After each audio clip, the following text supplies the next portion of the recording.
This lecture is a brief and broad introduction to postmodernism in art. I also include a couple of contemporary examples as well. Now, the time period of postmodernism is considered by some to range from the 1970s through the 1990s. So I do have an example of a work here. It's 1966. To some people, this may be very late modernism. It could be considered postmodernism, just kind of depends on the time period that you subscribe to.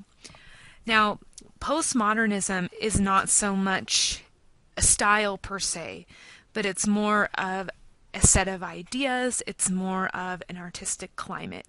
What happened was with modernism, which began in the mid 1800s, mid to late 1800s. With modernism, the point was capturing the world around the artist, oftentimes in more experimental or avant-garde ways, but also communicating the truths of existence. For postmodernism, the intent is to question the very nature of existence, and it oftentimes rejects a lot of the truths that modern images are referring to, or modern artists, I should say. Postmodernism is about questioning structures of power and hierarchy, how they work to operate in everyday life. It questions political, social, economic power structures. It even questions the art world. And with this focus and this critique of systems of dominance, we find a particular focus on how this affects things like race, gender, and class. So there's a lot of critique and a lot of criticism that is being leveled in many, but not all, many postmodern works. With a lot of postmodern artists, they are rejecting history and tradition.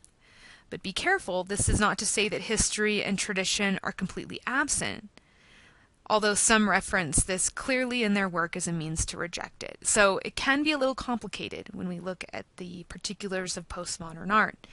Now here we have an example. This is a detail of 8 student nurses by the artist Gerard Richter. And initially there's some ambiguity here. All we're seeing is young, smiling women portraits. And later we find out that these are 4 victims of this guy, Richard Speck, who was the first highly publicized mass murderer in America. So what Richter's doing is he's taking an approach similar to Andy Warhol, where he's using media images that are familiar to our popular culture. And he's using this image of the everyday. These are average everyday women. So this is very pop art in its origins, similar to what, as I said, Andy Warhol did. And he uses the approach of repetition, repeating these portraits, also a tactic similarly utilized by pop artist Andy Warhol. But Warhol's work was about the images, that images take primacy over all other forms of communication, but at the same time, they're devalued through being repeated through repetitious consumption. The postmodern focus is talking, this is where the difference comes in. Instead of looking at, the function of images, the postmodern focus is looking at the fabric of our social structure, one in which people like Speck existed, and the implications for all of us in respect to the way that it was not only highly publicized, but this was highly sensationalized by the media as well. Here we have an example of a postmodern approach to photography by Cindy Sherman, who I argue is probably one of the most important photographers of all time. In the past, and we learned about this in class, photography was used primarily for documentation or photojournalism, art, portraiture. It also in the past was used for illustrative purposes. Photography today still has many of these same uses as the past, but oftentimes we see photography now being used to question the boundaries of photography itself while exploring new subject matter. So Cindy Sherman is one of the best known American photographers. where she creates highly artificial images of herself, in which her appearance is highly altered, so much so that the images are not about her in any way, and none of her personality is revealed. And in this, she is changing the traditions of portraiture and self-portraiture. This is where that postmodernist approach comes in, because she's really questioning a lot of the traditions of the art world.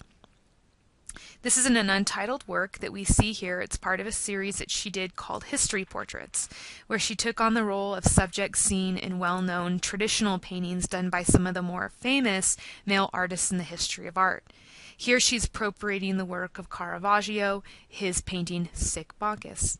Her photographs were the same size as the paintings that they emulated, and while they closely imitated traditional paintings, they were at the same time overly artificial. You've got overtly staged appearance. There's no attempt to hide makeup or a prosthetic. And you have the manipulation of visible gender characteristics. Since the advent of photography, the photograph has been celebrated in its ability to capture the real. But here it captures the artificial. Even the image of Sherman herself is artificial. And she's also subverting the genre of self-portraiture, where the aim is to present visible and psychological representations of self, both of which she has completely obscured here. Kara Walker. Her work focuses on the truth of oppression, particularly the brutal oppression of African Americans during the pre-Civil War era and the Reconstruction, which was the time immediately following the conclusion of the war. When we initially look at the work, without really looking at it, we may feel that it has a playful or whimsical quality. You have silhouettes that look like they're engaging in some sort of game. Also, many of Walker's figures have 18th, 19th century dress, which gives the work whimsical feel. But on closer look, we can see that these scenes are not whimsical or fun at all, that they're nightmarish. They're intended to be tense, confrontational images, working with topics such as race, sex, and power. Walker's work gives us a very straightforward and disturbing view of the way that she believes racism operates, both then and now. Her works tend to be large in size, as you can see in the installation on the right. It's intended to be a reference to the traditional history painting genre. This is paintings that depicted historical scenes in very large size. The large size was meant to convey the idea that these were authentic images that represented historical events. So she too makes her work large in size to suggest that same sort of historiography. It's a reference that, as I said, historicizes the content of her work. It legitimizes it as well. This is something that's part of our history, it's part of our past, and in many ways it still remains part of our present. In looking at each individual form, we can see exactly what she's trying to say. A woman is running after a carrot that's being dangled in front of her. The woman is being presented as some sort of unintelligent animal, following instincts to go after food. The man is in like jockey clothing, which he's riding her. That, of course, is a sexual innuendo. He's dominating her. He's using her body for sport. And then you have this little rabbit that's shooting a gun, which he may be hunting the woman, and that can be a reference to violence. In this image that Walker has set up for us, we get a picture of a group of people, and we have ethnic hair and racial phenotypes to suggest the ethnicity as being African American.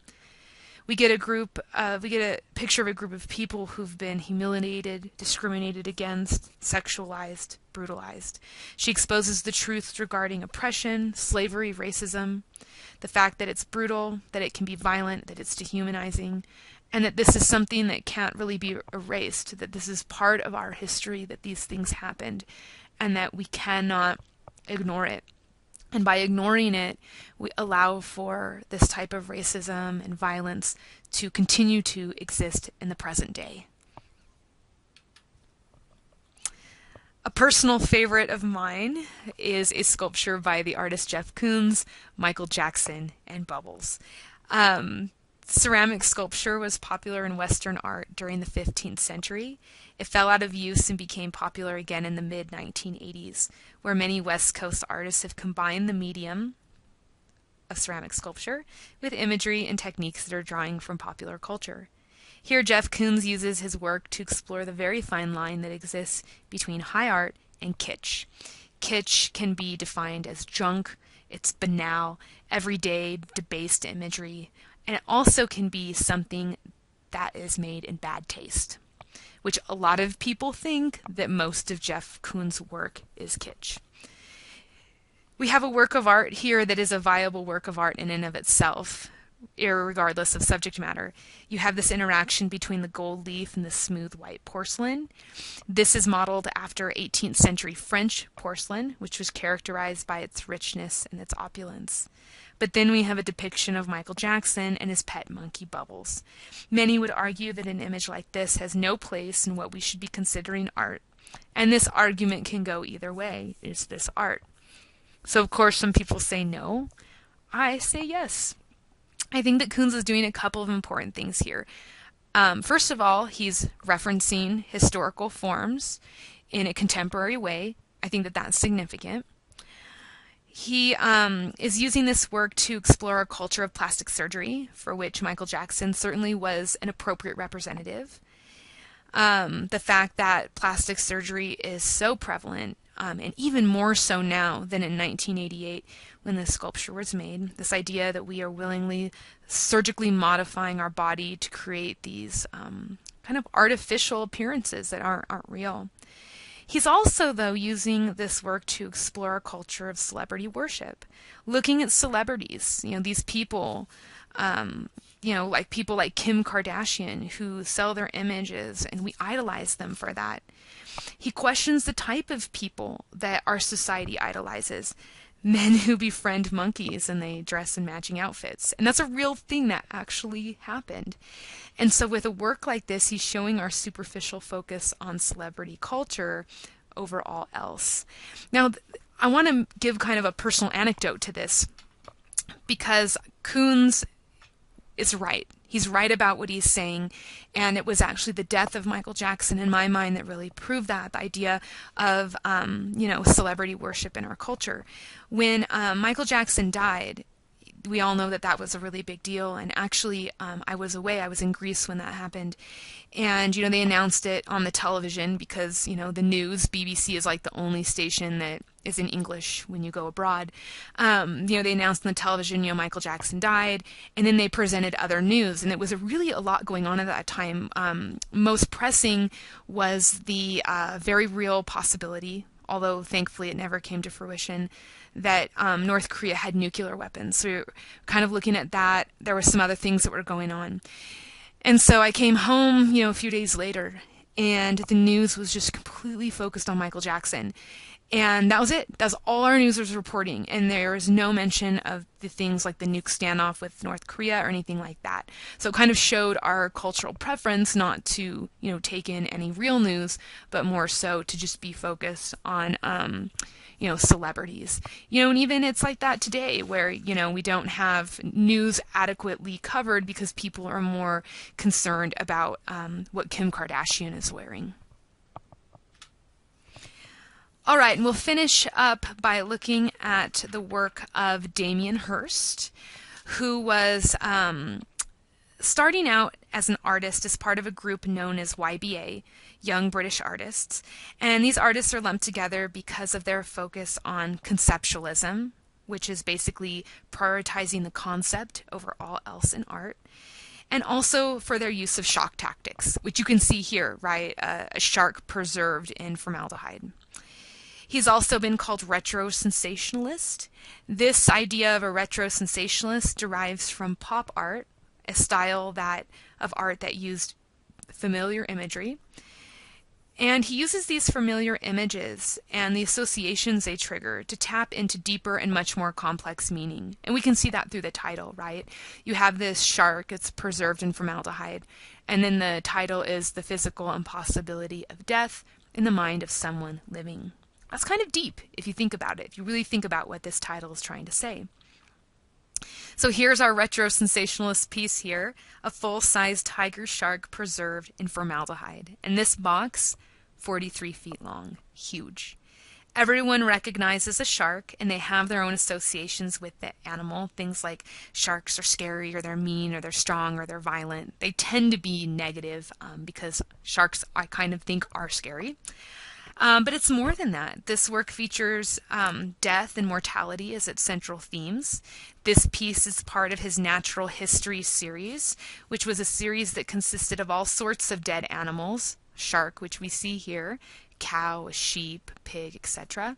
These different animals that are preserved in formaldehyde and displayed as art.